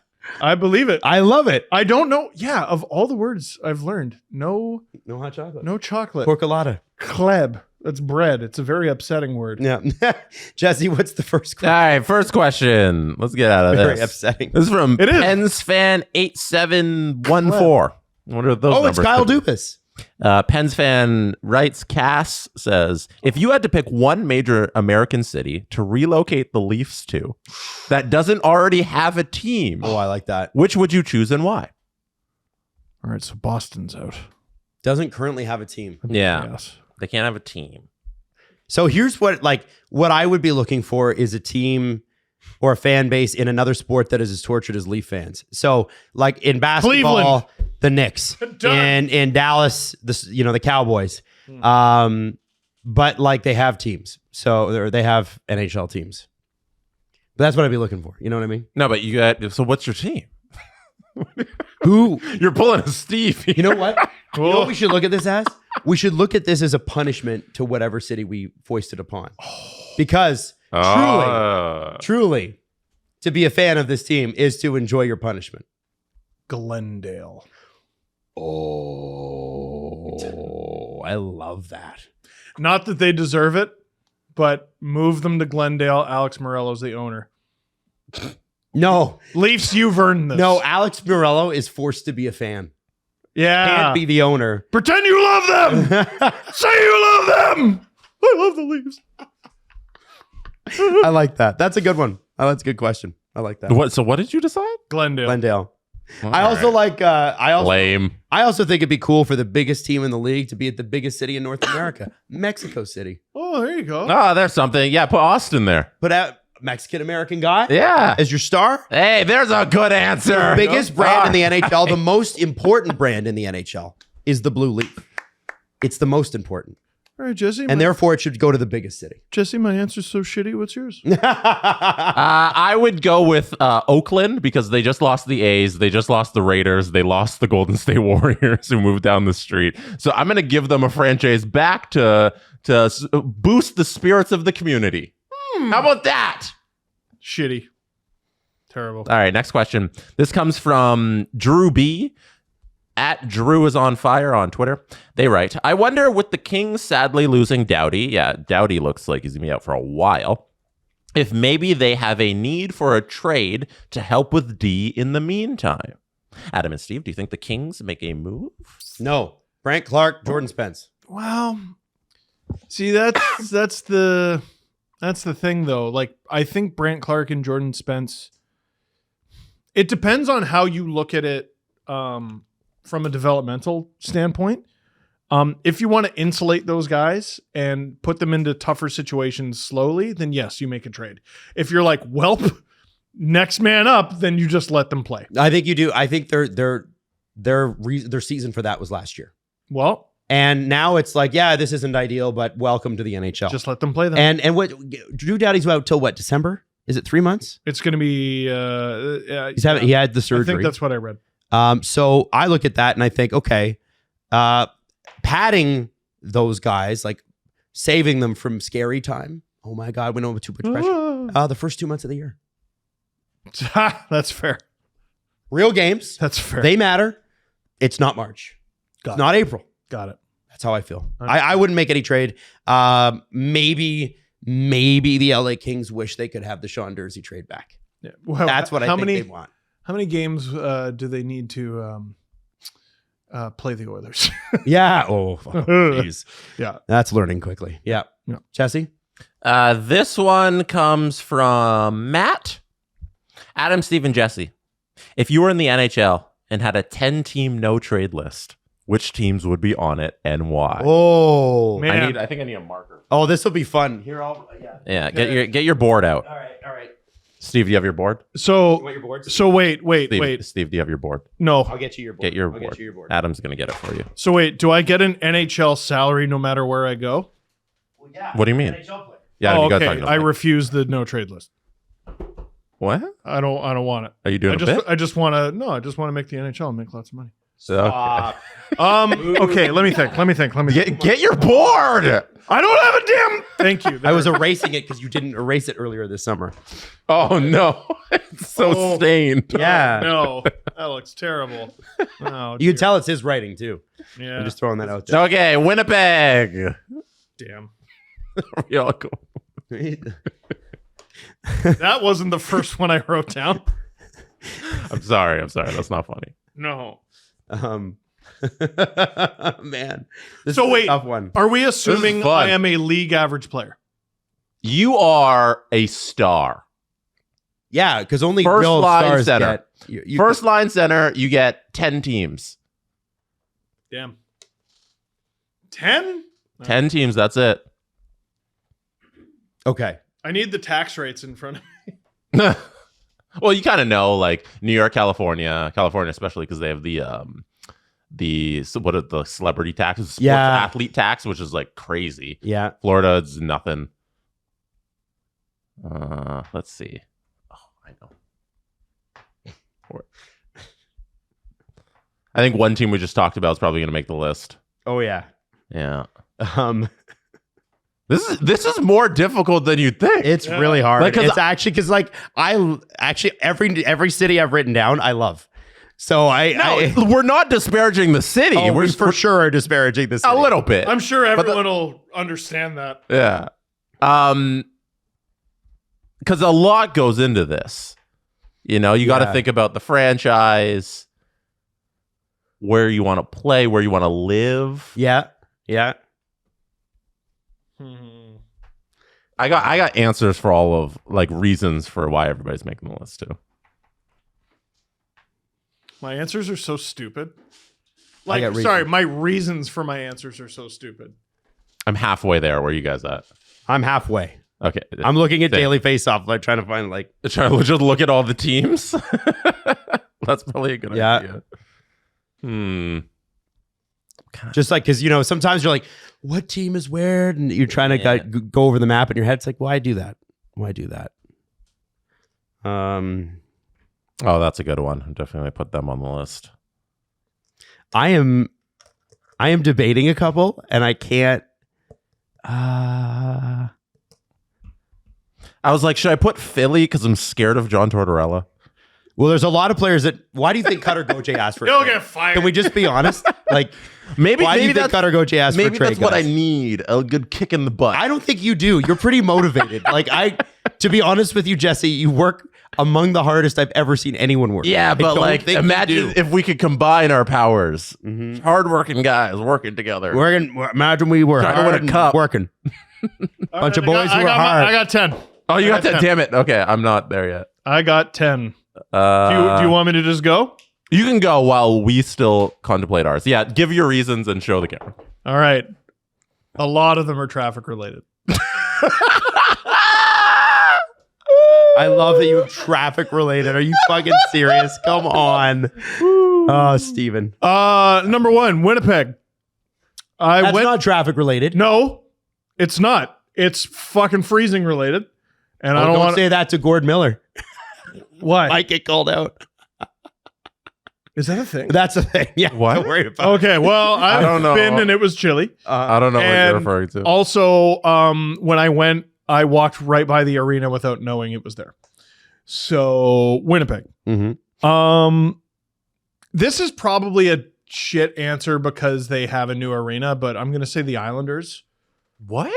Yeah, I just... What? Because it's a little secluded. No, I don't want it. What are you talking No. about? Okay, next one. New We're moving York? on. No, I didn't New say... York is secluded? No, New York is the Rangers, and they're not on my list. I will go to New York. The Islanders, what? New York has an adequate transit system. I will go there. Your Long Island is too much. It's too small for you. Similar reason. What are you talking about? New Jersey Devils. If I'm going to the fine state of New York, I'm going to or that area. I'm going to the Rangers. So the Devils are on that list as well. The LA Kings. What? How do you What is get wrong anywhere? with That you? would be team number 1 on my list of like teams I would absolutely. No, Steve has the worst list There's in the world. other warm Terrible places. I don't give a damn. There's other warm places. Utah. I don't feel like it. Anaheim. I've tried driving around there. No, and also the team is bad. Ottawa. I couldn't bring myself to do it. Montreal is notably not on this list. Minnesota. They know what they did. Buffalo. That's fair. Yeah. That's fair. Buffalo, no. I don't feel like it. And Calgary. If I'm going to Alberta, it's on the good team. So there you go. I like that. It does factor in, doesn't it? Yeah. It really does. Of course. Like, okay, do you want to deal with an Edmonton winter? No. Do I want to be in the Oilers? Yes. It's 1 year. Edmonton. Right. The correct answer is I'm a homebody and I want a 31 no team or no trade list. I just want to stay at home where I'm nice and cozy. Right. I pick Ajax. Yeah. Can I play for the Ajax Pickering Raiders, please? That program. Can I play at Iroquois every Friday? I love playing at Iroquois every Friday. All right. All right. I'll go next because I think I got my list. 2 cities I've never been to, but I assume there's not a lot to do. Because I've been to a bunch of these cities. I feel bad. They're Midwesty teams, and I just don't think there's anything fun to do there. St. Louis, Carolina. Oh, St. Louis. Carolina is not Midwest. They're Southeast. Southeast-ish? Yeah, they're like All right. just above Florida. Yeah, you're about You'd to actually get love Carolina. your car Okay. key Beautiful. for that. South. I'm sorry, my American geography isn't the best, but like, is there a lot to do in Carolina? I don't know. I've never been. That's a good question. I don't know. I've never been. I haven't been to Raleigh in a while. There are 2 on my list. Philly. I feel like I'd have to work too hard for John Tortorella. Utah. Like, there's nothing to do. You don't feel like it. What are we going to do in Utah? Drink soda? Yeah, I don't want soda. I want soda and your weird things you do at 7-Elevens. Don't need that. Buffalo. Don't need that. I already live in Toronto. Weather's not great. Like, why am I going to Buffalo? Just No. play in Toronto. No. Buffalo's on the list. Probably not. Because they're so good? Probably not going to be good this year, so I'm not going to play for them. Winnipeg, it's too cold. I'm a baby. It's too cold. Ottawa, as a Leafs fan, can't play for the Sens. Can't bring yourself to do it. Can't play for the Sens. Can't play in a cornfield. Like, I can't. Like, the arena's too far. Where am I going to live? Yeah, the arena will be great when it's done. Yeah, I'll not. take it off my list when LeBreton Flats is done. Yeah. Okay. Minnesota, same thing as Buffalo. Don't need up there. They know what they did. You know, it's too much. Columbus. There's not a lot going on. Oh, Like, it's a cool college town, but like outside of that, I know Portsline's always like banging the drum of Columbus is a great city and everything, but like I think there's 31 other cities where more things are happening in Columbus. So, I'm out. I'm out in Ohio in general. Ohio, I've been to Cleveland. Damn. Been to Cleveland. It was a bad drama trip in grade 12. Oh, wow. Go back to Ohio. Fun Yeah, times I'll be honest. Cleveland. Cleveland was rough when I went. And that's 10. Okay. Calgary. Calgary is the other one. Calgary, I feel like they're going to suck for a while. And it's Alberta. I feel like if I'm going to Alberta, I'm going to the good team. What, Steve? Wow, hot damn. Where did you hear that? Anywhere? Oh, I like when it gets light at 9:30 in the morning. I repeated what you said. I know. Okay. As long as you remembered what you said I was moments just building ago. on the bit. Okay, good. Yeah. So I'll start mine off by saying, welcome to the Haters Guide to the NHL. And I'll say that I am open to going to any of these teams, but they have to seduce. That's not how this works. Shut up. List your No. teams. You must seduce. Say fuck them to 10 teams. No, All right. we went through ours and said, fuck these cities. Now you do it. Anaheim, your team sucks and I hate your jersey. Damn. Won't go. Columbus, I need to know that you're going to be good sometime this decade. Fair. Ottawa, love the city, can't do it. Just can't do Yep. it. Utah, not convinced totally yet. Nope. Although the fan support there seems to be great. And the ownership seems to be great. Just not there yet. The great news is if you blow an assignment on a goal in your own end, a quarter of the arena won't be able to see That's right. So, I said Ottawa. I said Anaheim. I said Utah. Buffalo, need to know that you'll ever be good ever at hockey again. okay. Not going.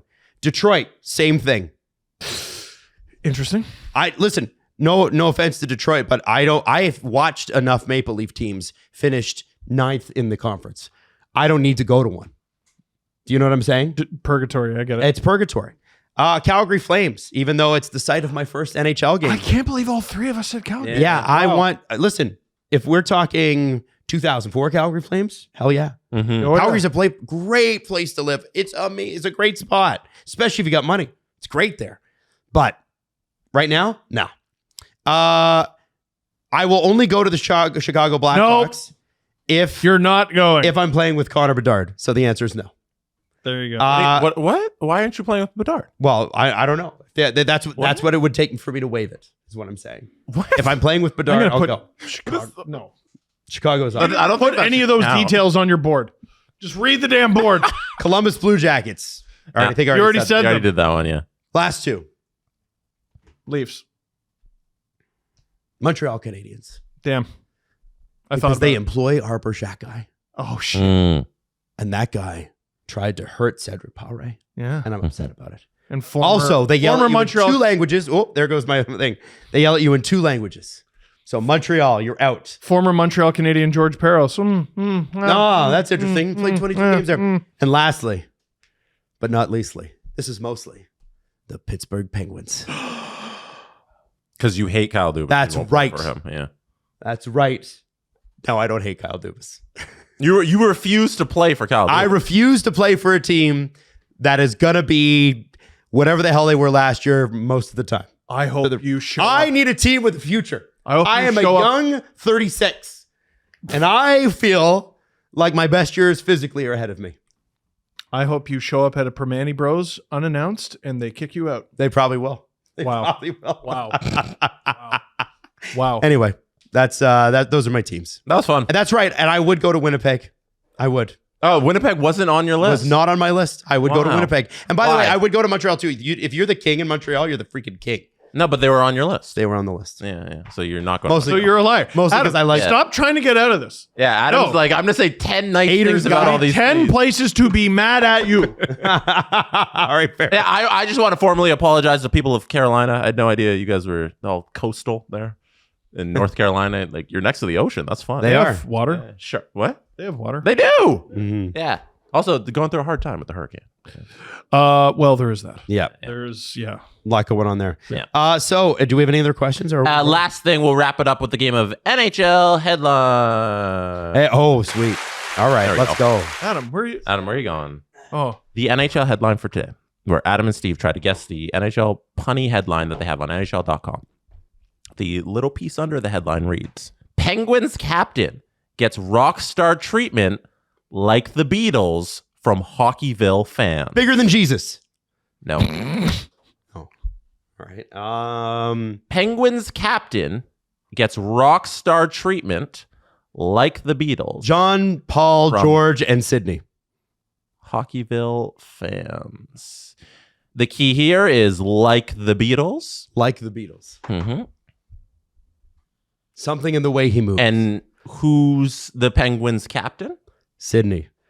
Sergeant Sydney's What do people, most people don't call him by his first name, but they usually call him by, the kid. no, they usually call him not by first, but by, Crosby. yeah, his last name. Yeah. And Beatles, when there's a lot of hype around them, it was like, whoa, a lot of Beatles stuff. Crosby Mania. Crosby Mania! Adam Weil. There you go. I thought it still was like bigger than Jesus, but I guess they can't use that. Well done. All right. Crosby Mania is the NHL.com headline for today, as Sidney Crosby is at Hockeyville entertaining the fans. I where, love that. what city was it? Sudbury? I thought it was Sudbury. Sudbury, yeah. I was going to go with Sidbury, but that Crosby Mini is way better. It had nothing to do with the Beatles. So. Nope. Yeah. Steve, I don't think Steve popped out one guess. Like, I don't think he I did didn't. one guess. No. The Steve Dangle Podcast. Follow the guys on Twitter at Steve_Dangle, at AdamWYLDE, and at Jesse Blake. Connection complete.